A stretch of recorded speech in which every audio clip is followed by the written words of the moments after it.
কমছে না লালমনিরহাটে তামাক চাষ। বিভিন্ন তামাক কোম্পানির সহযোগিতা আর তৎপরতায় গেল বছরের চেয়ে এবার এই জেলায় তামাক চাষ বেড়েছে দ্বিগুণেরও বেশি।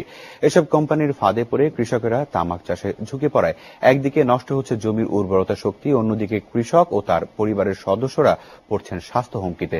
লালমনিরহাট প্রতিনিধি আশিকুর রহমান ডিফেন্সের রিপোর্ট, জানাচ্ছেন শিরিন শারমিন।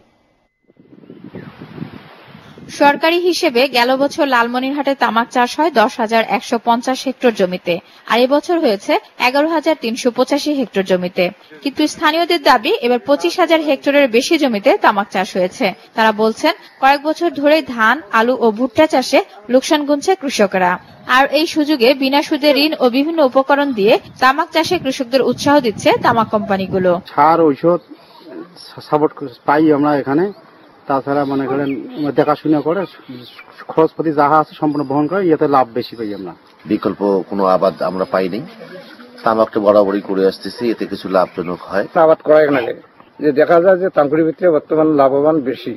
অসচেতন কৃষকেরা বাড়ির উঠানেই শুকাচ্ছে তামাক। এ কাজে তাদের সহায়তা করছে পরিবারের নারী ও শিশু সদস্যরাও। তামাক চাষ বেড়ে যাওয়ায় তামাক কোম্পানিগুলোর অপতৎপরতাকেই দায়ী করলেন কৃষি কর্মকর্তারা।